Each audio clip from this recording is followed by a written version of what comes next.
Salam sejahtera, berjumpa kembali dengan Renungan Harian GKI Kebonjati bersama saya Agus Gunawan. Saudara, hari ini kita akan membahas tentang Kristus kurban yang sempurna.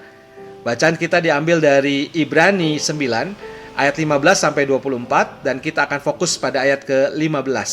Saya akan membacakannya untuk kita semua. Karena itu, ia adalah pengantara dari suatu perjanjian yang baru supaya mereka yang telah terpanggil dapat menerima bagian kekal yang dijanjikan. Sebab ia telah mati untuk menebus pelanggaran-pelanggaran yang telah dilakukan selama perjanjian yang pertama. Nah, saudara, dalam sistem peribadatan Israel, kemah suci dan kemudian disebut dengan Bait Allah di Yerusalem adalah simbol kehadiran Allah di tengah-tengah Israel umatnya. Dan tempat-tempat ini sekaligus menjadi pusat peribadatan dan juga sistem kurban umat Israel. Penulis surat Ibrani menyebut itu semua sebagai bagian dari perjanjian pertama yang diikat oleh Allah dengan umatnya. Nah, saudara-saudara, kemah suci juga menjadi tempat menyajikan kurban dan persembahan bagi Allah. Orang Israel biasanya berkumpul di bagian depan kemah suci dan hanya para imam yang boleh masuk ke ruang kudus di balik tirai yang pertama. Di ruang kudus ini, para imam menjaga kandil agar tidak padam. Sebab api yang menyala itu melambangkan kehadiran Allah. Mereka juga menjaga agar di atas meja sajian selalu tersedia roti yang baik. Roti, saudara, melambangkan mana yang diturunkan Allah bagi orang Israel ketika mereka mengembara di padang gurun. Dan para imam juga membakar dupa di sebuah mezbah emas. Dan asap dupa itu melambangkan doa-doa yang naik ke hadirat Allah. Nah, saudara, dalam kemah itu ada tirai kedua yang memisahkan tempat kudus dengan bagian dalam yang disebut ruang maha kudus. Dan di situ hanya imam besar yang boleh masuk ke tempat itu. Dan itu terjadi setahun sekali untuk memercikan darah korban demi penghapusan dosa seluruh umat Israel. Nah, saudara, tabut perjanjian juga ada di situ, berlapis emas, diletakkan di ruang maha kudus. Dan dalam tabut itu terdapat tempayan emas yang juga berisi mana.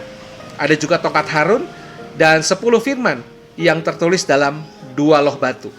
Nah, saudara, pada mulanya kemah suci sederhana saja, terbuat dari kain dan kulit binatang. Dan kemah itu mungkin berukuran juga dengan sangat kecil, karena Musa mendirikan kemah itu di luar perkemahan selama orang-orang Israel berpindah dari satu tempat ke tempat lain menuju tanah perjanjian. Dan kemudian di Silo, kemah yang lama agaknya digantikan oleh kemah yang lebih permanen.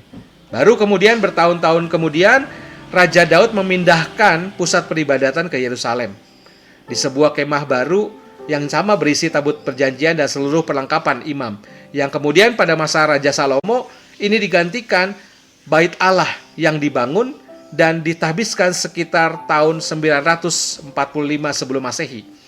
Nah, saudara, menurut Ibrani 9 ayat 15 sampai 24, Allah kemudian menetapkan perjanjian baru yang didasarkan pada karya penebusan dan pengorbanan Yesus Kristus, imam besar yang sejati. Yesus tidak perlu masuk ke dalam kemah suci untuk mempersembahkan korban penghapus dosa. Ia langsung menuju ke hadapan tahta Allah di sorga untuk mempersembahkan darahnya sendiri. Dan itu dilakukannya, saudara, satu kali untuk selama-lamanya demi menghapus dosa manusia. Nah, perjanjian pertama, saudara, menggunakan domba dan hewan sebagai persembahan korban untuk mendamaikan Allah dengan umat di dalam perjanjian lama. Padahal kematian domba dan juga hewan tidak pernah bisa menggantikan kematian manusia. Itu sebabnya ritual kurban perjanjian lama hanya merupakan gambaran akan kurban yang lebih besar dan lebih sempurna yang akan datang.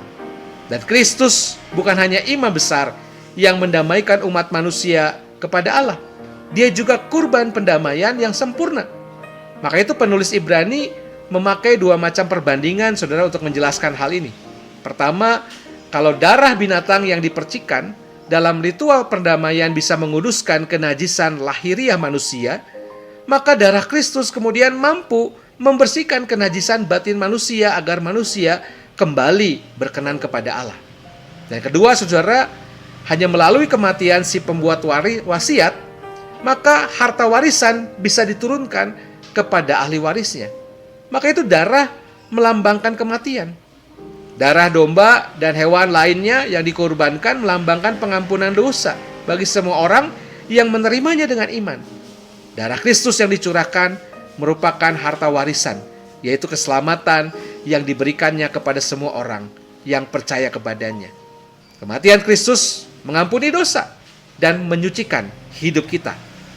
Kristus mati supaya dosa-dosa kita dapat diampuni. Dia memberikan hidupnya kepada setiap orang yang percaya kepadanya.